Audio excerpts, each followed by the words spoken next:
오늘은 어린이 주일이지만 영적 침체라는 제목으로 하나님의 말씀을 잠깐 증거하고 기도하도록 하겠습니다.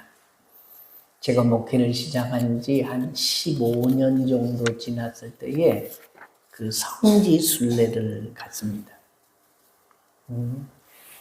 주로 이스라엘을 둘러보고 예수님이 활동하셨던 또 겟세마네, 갈보리, 벳세다, 또 갈릴리 여러 군데를 들려봤는데 로마를 들린 적이 있습니다. 바티칸의 베드로 성당에 들렸는데 가톨릭 교황이 머물러서 미사를 집전하는 성당입니다. 베드로 사도의 무덤 위에 그 성당이 지어졌다고 합니다. 이 성당 지하에는 100개의 무덤들이 있는데 대부분 성당 바로 밑 지하 동굴에 자리 잡고 있습니다. 거기 제일 먼저 성 베드로 사도의 무덤이 있고 그 이후로 역대 교황들의 무덤이 쫙 늘어서 있습니다. 이 성당은 미켈란젤로, 라파엘, 베르니니 등 세계적 명장들이 설계하고 또 건축에 참여하기도 했습니다. 1506년에 착공해서 1626년에 완공을 했습니다. 얼마나 걸렸냐? 120년 동안 지었습니다. 어마어마한 세계적 문화사적 건물이 되었습니다. 가서 보면 그 규모에 놀라고 예술성에 놀랍니다. 세계 각지의 관광객들이 찾아오는데 그 성당에 들어가려면 거의 정장에 가까운 옷을 입어야 갑니다. 여자들 민소매를 입거나 또 혹은 체육복 차림으로 가거나 그러면 그 성당 안에 들어가지를 못하게 합니다.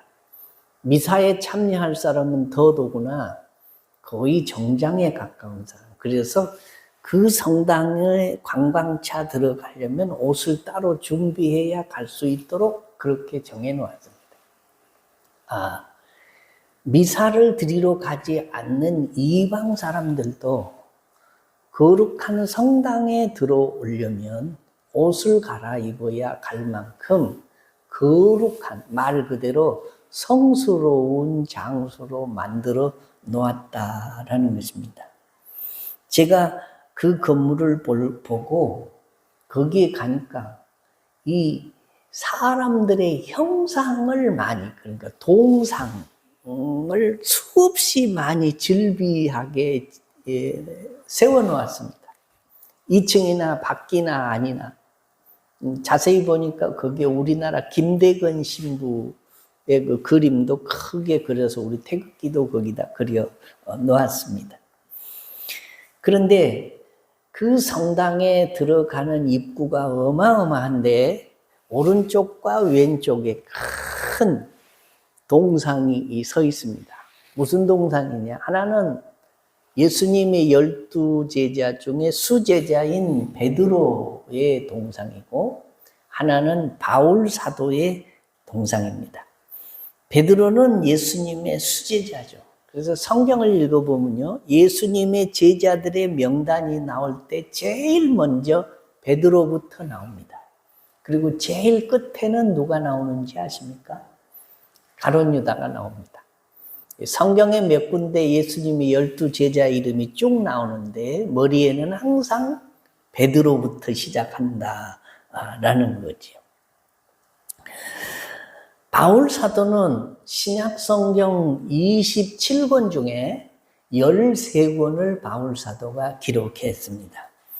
그리고 사역을 하는 중에 하나님으로부터 3층 천에 들려 올림을 받습니다. 그러니까 그냥 살아있는 대로 내가 몸 밖에 있었는지 몸 안에 있었는지 모르거니와 하나님 앞에 들림을 받아 삼층천, 그러니까 천국을 다 보고 그리고 사역을 계속한 사람이었다는 겁니다. 뿐만 아니라 손수건이나 앞치마 그가 쓰던 것들을 환자들의 위에 몸 위에 얹으면 병이 낫고 귀신이 쫓겨가고 이런 기적과 표적을 행한 사람이 이 사도 바울입니다. 그리고 수많은 교회들을 세우고 하나님의 나라를 확장을 위해서 힘쓰고 애쓰고 전도하다가 결국 순교의 제물이 된 사람입니다. 기독교에서 빼놓을 수 없는 유명한 기독교의 근간을 이룬 두 사람을 들라면 하나는 베드로요, 하나는 바울 사도입니다.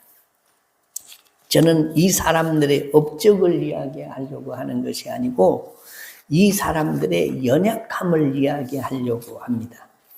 순교로 인생을 마친 믿음의 거장인 이분들이 얼마나 영적인 침체를 많이 겪었고 힘든 과정을 지내왔는가라는 거죠. 베드로는 주여 나를 떠나소서 나는 죄인이로소이다 라고 말했습니다. 바울 사도는 오호라 나는 곤고한 사람이로다 이 사망의 몸에서 누가 나를 건져내랴 라고 한탄을 했습니다. 베드로는 예수님에게 사탄아 물러가라 너는 나를 넘어지게 하는 자로다 라는 책망과 더불어서 다 주를 버릴지라도 나는 주를 버리지 않겠노라고 호언장담을 하더니 가룟 유다는 예수님을 팔았고 베드로는 예수님을 모른다고 부인할 뿐만 아니라 저주까지 했습니다. 세계의 기독교의 성자인 베드로와 바울이 영적인 침체를 겪습니다. 그것도 대충이 아니고 밑바닥까지 겪습니다. 하물며 보통 성도들, 보통 예수를 믿는 사람들이야 어떠하겠습니까? 신앙생활이 일생을 예수 믿는데 구름에 달 가듯이 저절로 잘 되는 것 절대 아닙니다. 예수 믿기를 시작했다고 변함없이 진행되고 마지막 천국에 쏙 들어가는 것이 아니라라는 말이죠. 예수를 믿었든 아니 믿었든 교회를 한 번도 나가보지 않는 사람이 우리나라에는 거의 없을 정도입니다. 그런데 그 사람들이 교회의 문턱을 넘나들었지만 끝까지 믿음을 지키고 천국에 들어가는 사람이 그렇게 많은 것이 아니라는 겁니다. 수많은 내면적 갈등과 외부적 핍박과 시험 역경들이 우리들 앞에 기다리고 있기 때문입니다. 세상 사는 사람들은 사연 없는 사람이 없고 상처 없는 사람이 없습니다. 인생은 세상에서 환난과 고통을 당하는 게 일종의 숙명입니다. 그래서 욥기서에 보면 불티가 위로 나르는 것과 같이 우리의 고난이 계속 난다라고 말씀하고 있습니다. 우리가 인생을 살다가 다 평탄하게 꽃길만 가는 게 아니죠. 인생을 살다가 힘들다. 그게 점점 더 깊어지면 그만 살고 싶다. 다 내려놓고 싶다라는 생각까지 들 때가 있습니다. 땅에 발 딛고 사는 사람은 누구나 한 번쯤은, 아니 한 번쯤이 아니라 수십 번은 그런 생각들을 해본 경험들이 있다는 겁니다. 힘들 때는 그렇게 생각합니다. 다른 사람들은 다 잘 살고 있는데 나만 이렇게 힘든 것 같습니다. 외로운 무인도에 혼자 떨어져 사는 것 같은 외로움과 적막감에 사로잡힙니다. 특히 서민들은 이런 생각을 합니다. 돈 많은 사람들은 걱정 근심이 없겠네. 나도 돈이 많으면 얼마나 좋을까. 왜 그런 생각을 하냐? 돈으로 해결할 수 있는 문제들이 이 땅에는 대다수이기 때문이죠. 정말 그럴까요? 우리나라에서 돈이 가장 많은 사람이 누구인지 아십니까? 누가 제일 돈이 많습니까? 이재용 삼성그룹 그 부회장, 아마 지금은 회장이 됐는지 지금도 부회장인지 잘 모르겠습니다만은 그 사람 재산이 얼마냐? 약 12조 원이라고 합니다. 우리 한국 사람들은 돈이 억 단위가 넘어가면요 계산을 잘 안 해요. 머리가 복잡하고 그거 계산하려면 뭐 한참 거기에 정신을 쏟아야 되고 얼마나 큰지 잘 모릅니다. 12조 원이라고 하니까 여러분 감이 잡힙니까? 그 돈이 얼마나 큰 것인지 작은 것인지. 그런데 12조 원이 되려면요 1억이라는 돈이 12,000개가 모아야 이게 12조 원이 됩니다. 그러니까 하루에 1억씩을 쓴다고 계산을 해보면 하루에 1억씩을 쓸 수도 없겠지만 쓴다고 계산해보면 이게 32년을 써야 바닥이 나는 돈이 12조 원이에요. 그러니까 어마어마한 거죠. 이분은 평생이 아니라 그냥 그 가문이 가고 쓰고 또 써도 못 쓸 돈이.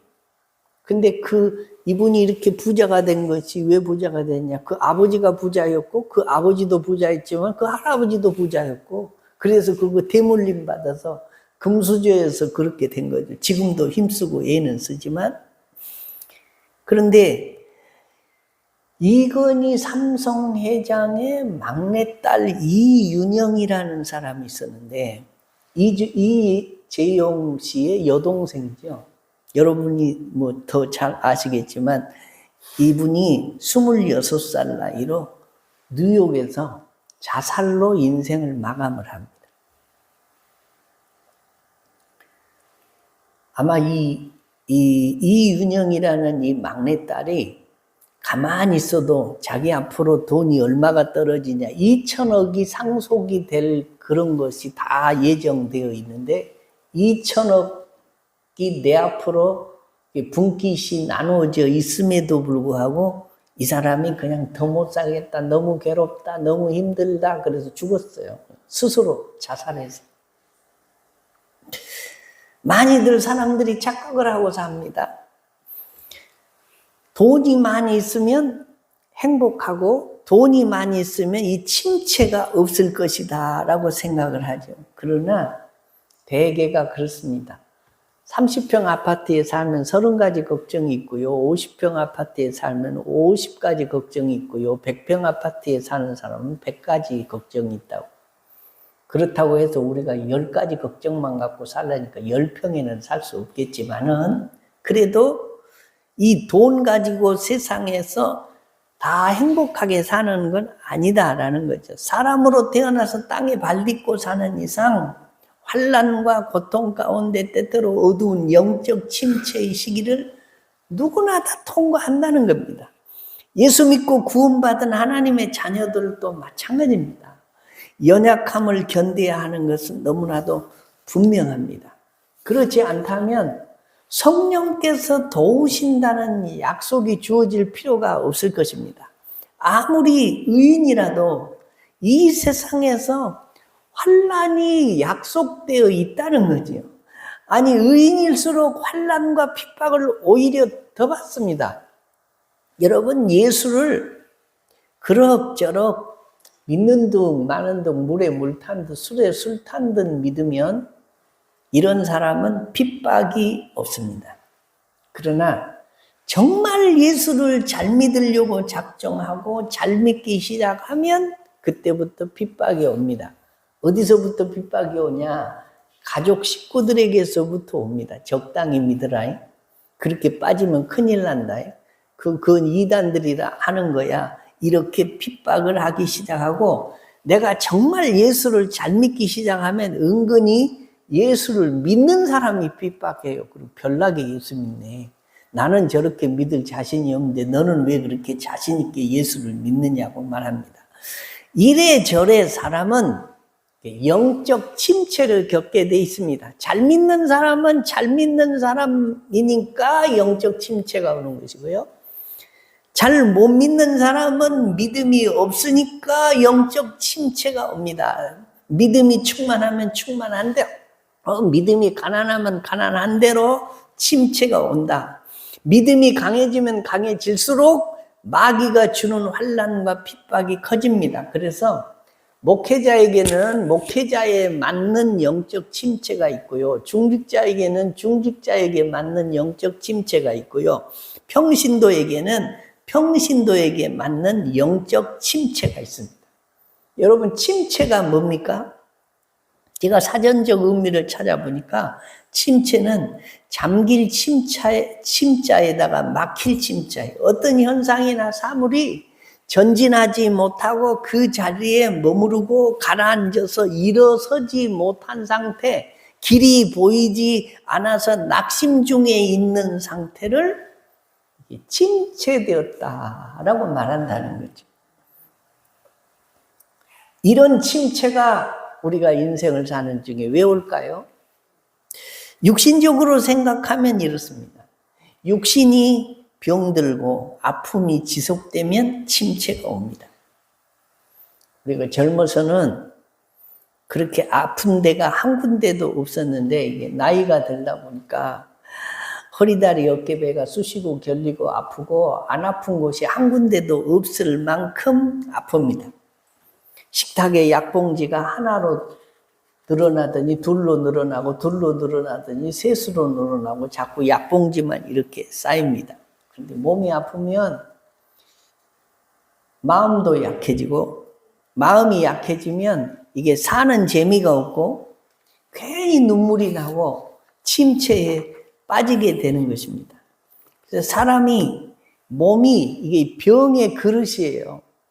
어디든지 병이 생깁니다. 소화기관이 약한 사람, 신장이 약한 사람, 잠을 잘못 잔 사람, 두통, 어지럼증, 관절, 약시력, 당뇨, 혈압, 심장, 전립선, 갑상선, 이명, 대장염, 비염, 알레르기, 우울증, 호흡기 질환, 병이 얼마나 많은지 몰라요. 셀 수가 없을 만큼 병이 많습니다. 그러다 보니까 나이가 들면 사람마다 다 약한 부분을 안고 삽니다. 젊은 사람도 있지만 한 군데도 안 아픈 사람이 있어요. 한 군데도. 나는 아주 아픈 데가 전혀 없는 사람 있으면 손 한번 들어보세요. 다 아파. 아무리 아픈 데가 없어도 무좀이라도 있어 다. 아프다. 안 아프다는 사람이 시도 없어요. 근데 여러분, 어떤 식물은 늪지에서 자라기 때문에 오히려 약에 쓰이는 특별한 성분을 지니기도 합니다. 어떤 식물은 음지에서만 자라기 때문에 특별한 성분을 지니기도 합니다. 인삼이 그렇습니다. 인삼 성분이 대단하다잖아요. 근데 인삼은 햇빛을 보면 죽어요. 안 자라. 그러니까 요 햇빛을 다 막아서 차광막을 치고 그 밑에서 인삼을 키우잖아요. 그게 인삼이 사포닌을 만드는 엄청난 그런 좋은 환경이다라는 것이죠. 영적 침체가 우리들에게 있어도 사역이 이루어지는 것입니다. 성경에 보면 영적 침체를 심하게 겪는 사역자와 기쁨과 감사 속에서 일하는 사역자들이 이게 분별이 되는데, 예레미야서를 읽어보면 예레미야는 눈물의 선지자라는 별명이 붙어 있는데 하나님께 대한 한탄, 하소연, 자기 신세 타령, 그 울먹임 이런 것이 예레미야 전반부에 거의 다 쫙 성경에 깔렸습니다. 그런데 이사야는 또 그렇지 않아요. 당당하게 하나님으로부터 쓰임을 받는데 예레미야 사역이나 이사야 사역이나 똑같이 소중하게 하나님께 귀하게 쓰임을 받는다라는 거예요. 여러분 보십시오. 시력이 좋았던 라헬과 시력이 좋지 못했던 레아 사이에서 시력이 좋지 못해서 우울한 삶을 살았던 레아가 더 많은 족장들을 낳습니다. 자녀를 술술 잘 낳았던 분인나보다 자녀를 낳지 못해서 하나님 전에 나와서 간절히 기도할 수밖에 없었던 한나가 하나님의 나라를 위해서 더 큰 역사를 이루었습니다. 오늘 성경 말씀이 이런 내용이에요. 우리 주님에 대한 내용입니다. 주님이 기쁘거나 이게 당당하게 사신 것이 아니라 보잘것없이 슬픔의 사람이었다. 주님이 나실 때부터 볼품이 없었고 사람에게 멸시를 받았고 일평생 고난을 많이 겪으신 분이다라는 표현입니다. 2절로 3절에 그는 주 앞에서 자라나기를 연한 숨같고 마른 땅에서 나온 뿌리 같아서 고운 모양도 없고 풍채도 없은즉 우리가 보기에 흠모할 만한 아름다운 것이 없도다. 그는 멸시를 받아 사람들에게 버림받았으며 강고를 많이 겪었으며 질고를 아는 자라 마치 사람들이 그에게 얼굴을 가리는 것 같이 멸시를 당하였고 우리도 그를 귀히 여기지 아니하였도다 라고 말씀합니다. 또 이 주님이 세상에 사역을 하실 때 애통하는 자는 복이 있나니 라고 말씀을 하신 분이에요. 어차피 우리는 질그릇입니다. 우리 질그릇, 이 사람이 상처를 안 받는 존재가 아무도 없다라는 거죠. 이사야 선지자가 말씀하시는 것을 보십시오. 우리의 전한 것을 누가 믿었느냐? 여호와의 팔이 누구에게 나타났느냐? 메시아에 대해서 전했는데 믿는 자가 없었다는 거예요. 하나님의 팔, 능력이 예수님에게 분명히 나타났음에도 불구하고 사람들이 그를 믿지 않았다는 것입니다. 그래서 참 사역자는 침체와 우울을 겪을 수 있습니다. 진리를 전해도 사람들이 안 믿었어요. 하나님이 그 아들을 이 세상에 구주로 보냈음에도 아무도 사람들이 예수를 구주라고 메시아라고 믿지를 않았다는 것입니다. 진리를 전하면 더 뜨거운 반응이 나타나야 되는데 진리를 전할수록 사람들이 예수님을 등지고 오히려 더 냉담한 반응을 보였다라는 거예요. 역사적으로 스폴천 목사님이라는 분이 있습니다. 감리교 창시자인데 이분이 20세의 목사가 되었어요. 젊어서 목사가 됐죠.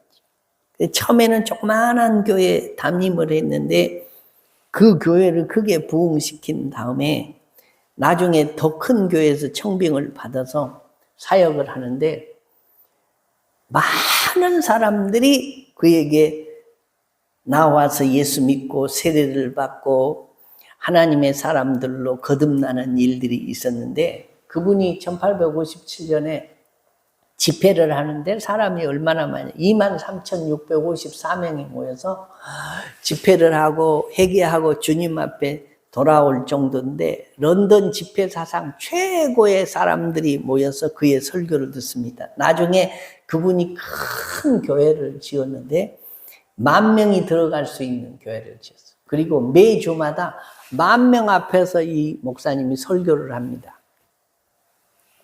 그런데 그가 한 말이요. 10,000명 앞에서 설교를 하고 집에 돌아오면 이게 흙으로 구운 이 인형이 있는데 그 인형이 속은 텅 비었고 겉만 이렇게 번들하게 만들어진 인형을 보고 그가 그런 말을 했다는 거예요. 어쩌면 너는 내 속하고 똑같이 닮았냐? 너도 목회했냐? 속이 왜 그렇게 텅텅 비었냐? 그런 소리를 혼자말로 많이 하셨다라는 거죠. 그렇게 수많은 사람들 앞에서 설교를 하고 사역을 힘있게 감당하는 사람도 진이 빠지는 거죠. 침체가 올 때가 있다라는 거예요. 한 4주 정도 됐는데요. 제가 목포에 갈 일이 있어서 목포에 내려가가지고 목포에서 함께 공부하고 또 이 친구 목사님들이 몇 분 목포 가면 있는데 친구 목사님과 점심 때 식당에서 점심을 하기로 하고 그 식당에를 딱 들어갔더니 아주 반갑고 존경하는 목사님을 만났어요. 제가 주일학교 다닐 때 그 반사 선생님이었어요. 그분이 주일학교 교사였어요. 나는 주일학생이고 그분이 뭐 동화도 하고 공과도 가르치고 믿음으로 지도를 잘 해줘서 제가 이렇게 믿음으로 성장해서 저도 목사가 됐는데 그분도 나중에 부르심을 받아서 신학교를 다니다가 목회를 하셨습니다. 목회를 잘 하셨어요. 그리고 한 5년 전에 사위에게 교회를 물려주고 은퇴를 하신 분인데 그 목사님이 식당에 딱 갔더니 혼자 와서 계셔요. 아유, 반가워서 얼마나 반갑던지 악수를 하고 인사를 했는데, 목사님이 갑자기 나 가야 되겠다고 그러십니다. 아니, 오랜만에 만났으니까 같이 식사하시고 우리가 대접할 테니까 대접도 받고 그러고 가시라고 했더니, 오늘 여기서 어떤 목사님 내외를 만나기로 했다는 거예요. 그런데 그 목사님은, 사모님이 사람을 만나기를 싫어하신다고. 그건 우울증에 시달리신다, 그런 말. 그래서 나도 그 목사님을 아시는 분인데, 아니 같이 만나서 했으면 얼마나 좋겠느냐고. 그런데 아니다. 그 사모님이 사람을 못 만난다. 은퇴하시고 목회를 잘 하신 분입니다. 큰 교회에 심호하시다가 은퇴하신 분입니다. 그래서 교회에서 노후 대책도 잘 해주시고 월 300만 원씩 죽을 때까지 이 원로 목사로 대접을 하겠다고 교회에서 생활비도 꼬박꼬박 대주시는 분. 그런데 이 사모님이 이제 영적 침체에 빠졌어요. 그래서 사람을 못 만나, 이제는. 사람이 두려운 거예요. 그렇게 목회를 잘하신 분이. 그래서 그 목사님이 그 두 분들 만나면 식당 앞에서 내가 기다리고 있다가 다른 식당으로 모시고 가야 된다고. 그래서 같이 식사를 못해서 미안하다고 하고 그리고 가셨다라는 겁니다. 그렇게 훌륭하게 목회를 잘 하신 목사님도, 사모님도 영적 침체에 빠져요. 은퇴하신 목사님들이 가장 후회하는 것 한 가지가 뭐냐면, 통계가 나와 있는데, 이게 목회에 전심전력 하시느라고 가족을 제물로 삼는 것을 가장 후회하신다는 통계가 나와요. 목회자 사모나 목회자 자녀들이 아버지가 목회를 하니까 다 교회에다 맞추는 겁니다. 자기 생활이 없어요, 이 목회자 가족은. 다 목회자예요. 아들도 목회자고, 딸도 목회자고, 아내도 목회자고, 다 거기에 합력해야 된다고 생각을 하기 때문입니다. 영적 침체가 언제 오냐? 병들어 몸이 약해지면 영적 침체가 찾아옵니다. 영적 침체가 언제 찾아오냐? 실패하고 낙심하고 참담함을 느낄 때 찾아옵니다. 영적 침체가 언제 찾아오냐? 믿었던 사람에게 배신당하고 상처를 받으면 찾아옵니다. 영적 침체가 언제 찾아오냐? 이게 중요해요. 큰 성공 업적을 이룬 후에도 영적 침체가 찾아옵니다. 특별히 그때를 조심해야 됩니다. 큰 성공을 이루고 큰 업적을 성취한 후에는 더 기뻐하고 더 즐거워하고 영적으로 더 상승해야 되는데, 성경에 보면 유명한 사람 중에 그렇지 못한 사람이 있습니다. 엘리야의 경우를 보십시오. 엘리야는 갈멜산에서 바알과 아세라 선지자 아들과 세기적 대결을 벌입니다. 누가 섬기는 신이 참신인가? 그래서 850대 1로 이게 대결을 벌여요. 그런데 하나님 살아계심이 엘리야를 통해서 나타납니다. 하늘에서 불이 내려서 제단 위에 있는 제물들과 물들을 다 태워갑니다. 그래서 얼마나 통쾌했는지 그 기드론 시냇가에 바알과 아세라 선지자들을 다 데려다가 다 쓸어버렸습니다. 신나는 승리를 했습니다. 그런데 그걸로 끝이 아니라 그 이후에 이 엘리야가 광야길을 사흘길을 걸어가서 로뎀나무 그늘에 누워서 하나님 앞에 이렇게 말합니다. 주여, 넉넉하오니 내 생명을 거두어 가십시오. 죽고 싶습니다. 더 살 힘이 없습니다. 하나님 나를 데려가십시오. 큰 업적을 이룬 후에, 성공한 이후에 영적 침체에 빠져버렸습니다. 오죽했으면 죽기를 갈망할 정도였습니다. 그러므로 깨어있는 사람은 성공의 크나큰 기쁨과 흥분의 순간이 있으면 그 이후에 까딱 이런 영적 침체가 찾아온다는 것을 염두에 두고 미리 대처해야 됩니다. 야곱이 약복강가에서 하나님이 보낸 천사와 밤새 내내 씨름을 합니다. 그리고 씨름을 해서 이겼어요? 졌어요? 이겼습니다. 그랬더니 하나님이 이긴 걸로 내버려 두시지 않고 환도뼈를 쳐서 그가 위골이 되니까 걸을 때에 저르면서 걸었다 그랬습니다. 이겼다고 자만하지 말아라. 겸손해라. 이겨서 자만하면 영적 침체가 또 오는 것이다 라고 하나님이 그를 사랑하셔서 환도뼈를 쳐서 절게 만들었다라는 거죠. 사도 바울은 사역을 하다가 삼층천에 갑니다. 천국을 다 구경을 했습니다. 천국에 가서 주님의 모습을 다 보고 왔다라는 겁니다.